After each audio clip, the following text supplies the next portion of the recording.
Hey there, Read My Mind Radio family. Much love to you all. It's your brother, Thomas, here on the check-in. If this is your first time joining the podcast, I'm the host and producer. Twice a month, we bring you compelling people impacted by all degrees of blindness and disability. Every now and then, I bring you stories from my own experience as a man adjusting to becoming blind as an adult. Today's episode sort of falls into that last category, but I'm considering this a special episode.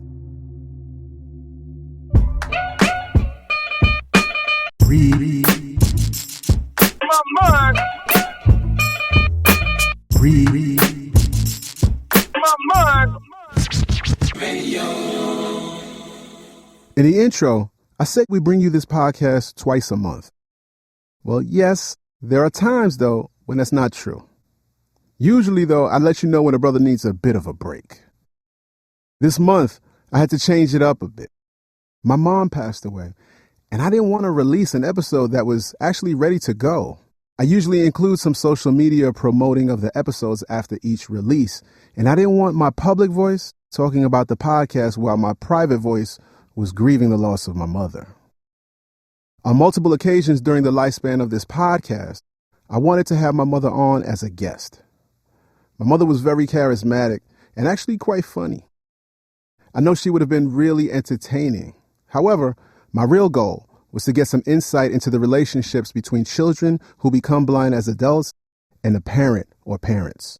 Unfortunately, my mom was from that generation that didn't talk much about that sort of thing. My mom, as far as I know, continued to blame herself for my having retinoblastoma as a child. Me losing my left eye as a baby, I know, had a tremendous impact on how she treated me in comparison to my older siblings.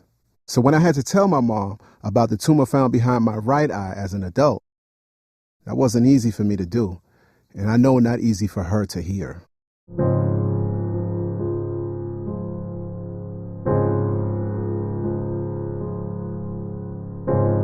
Put it in God's hands, was her response. 5 words I'd come to hear throughout my life. As an over-analyzing, action-oriented young man, this phrase never really sat well with me. My interpretation was that it didn't mean much if we ignored the conversation about what we should do about the problem. Mom didn't say much in this situation with her words, but I realized her actions actually completed what I needed to hear. She was always ready to do whatever was required. You need a ride? She'd drive. You need someone to watch the girls? She was on her way to the house. ¿Quiere comer? Do you want to eat? If yes, and actually even if you didn't answer, she'd cook up something just in case.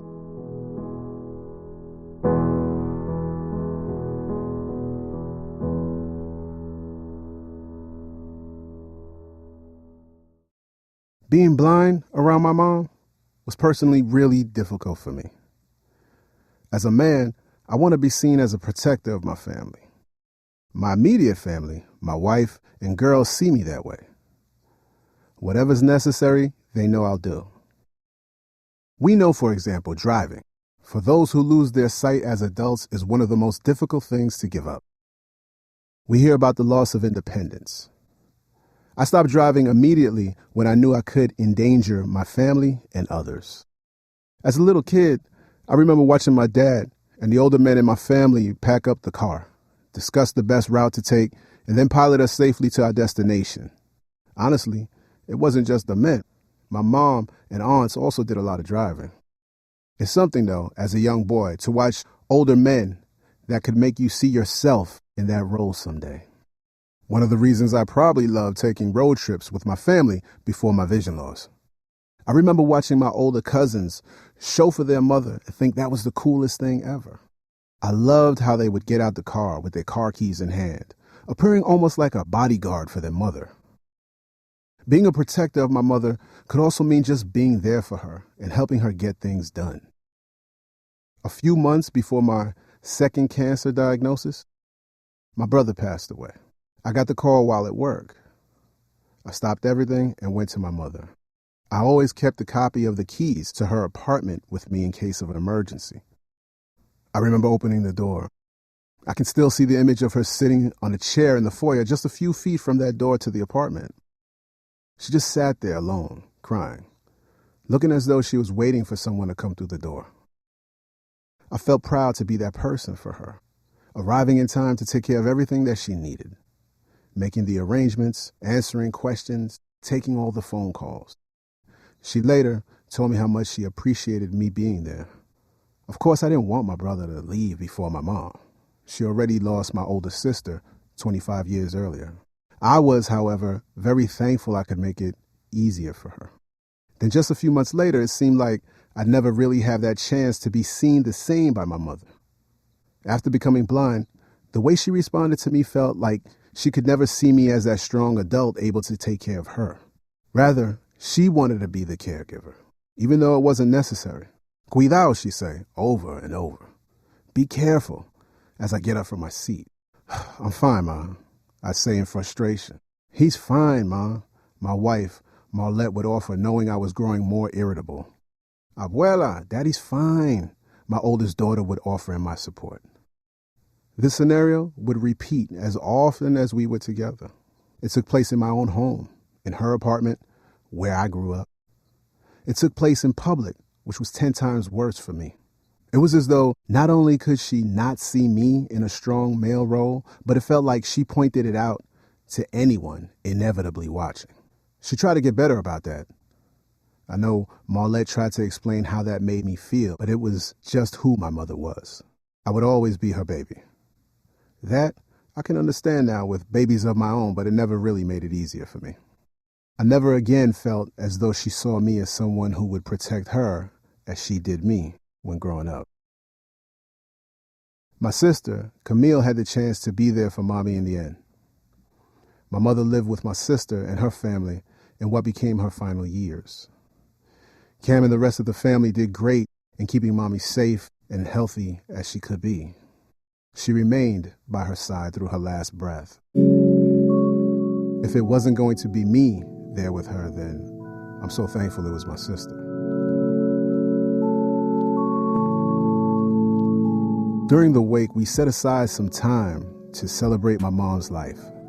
We invited family and friends to share any memories or stories of my mom. During the celebration, I had the opportunity to eulogize my mom. I didn't get a chance to actually do it the way I think it should have been done, so I'd like to share it here as a way to hopefully share some of that incredible light my mom shined on all who met and knew her. ¿Eres el hijo de Marcy?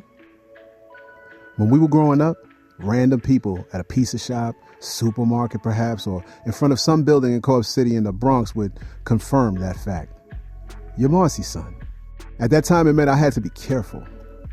I had to be on my best behavior because if my mother found out I was doing something I shouldn't have been doing, that would be bad enough.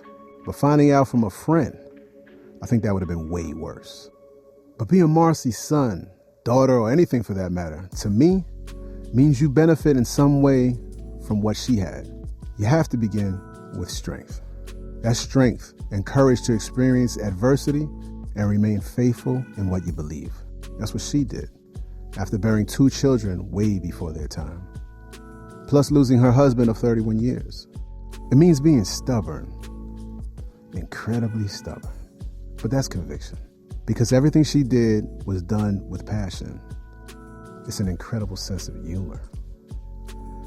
Honestly, some of that can be a bit crude.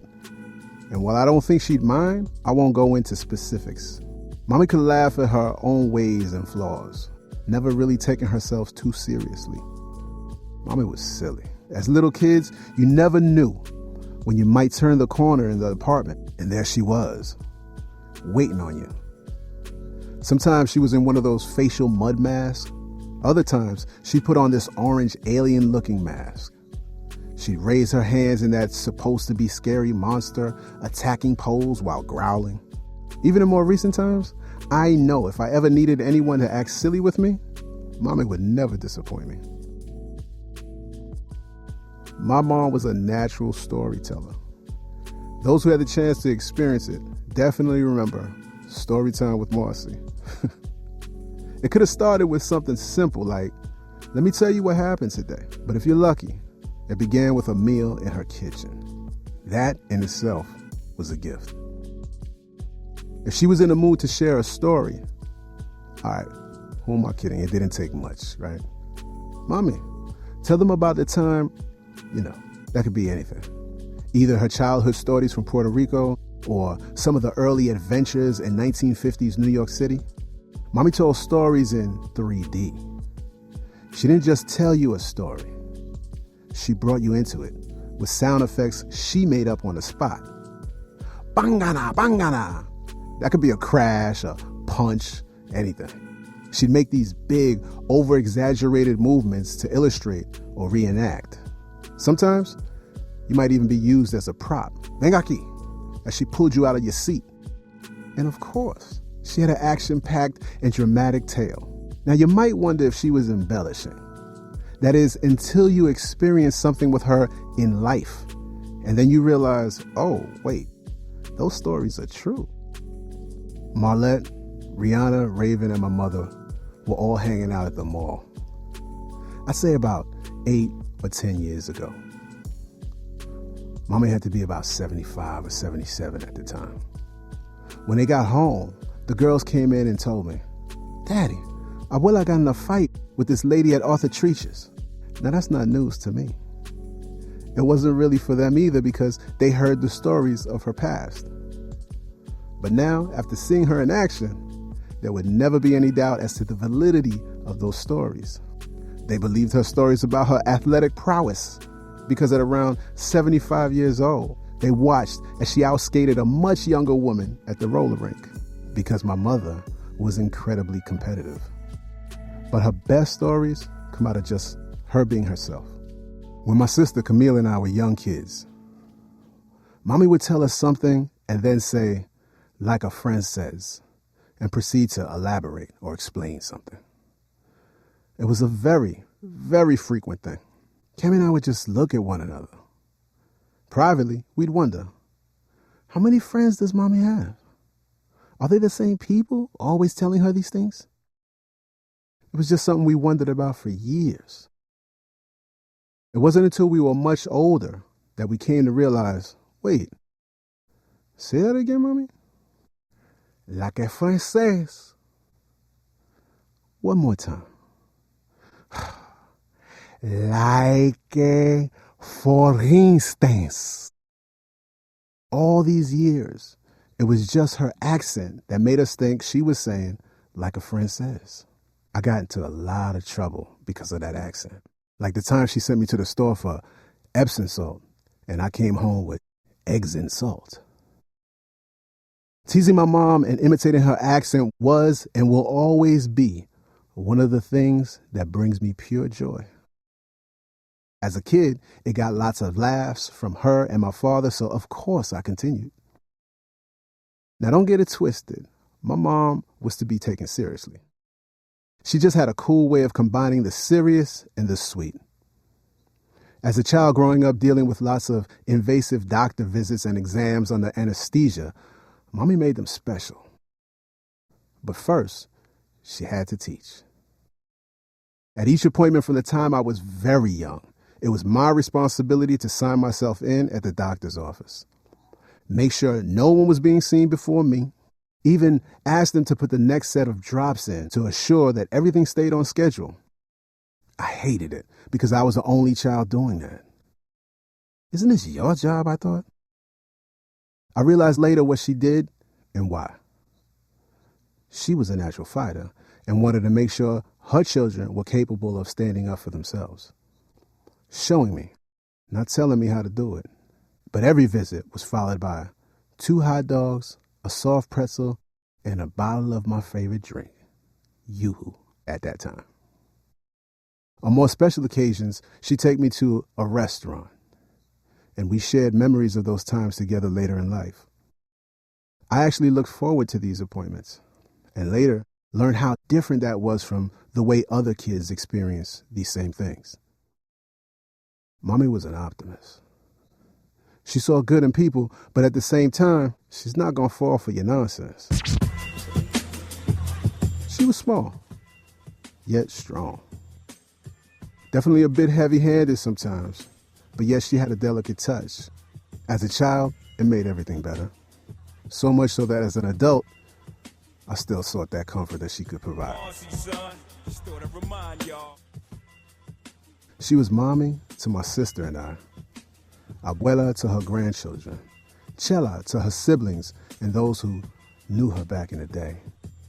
If you knew her, I'm certain Marcy was someone special to you. Chances are you were impacted by her in some way, even if you were that woman in Arthur Treacher's. No, I'm serious. On many occasions, after that argument that almost turned to a brawl, they'd see each other in the mall. And my mother would stare her down.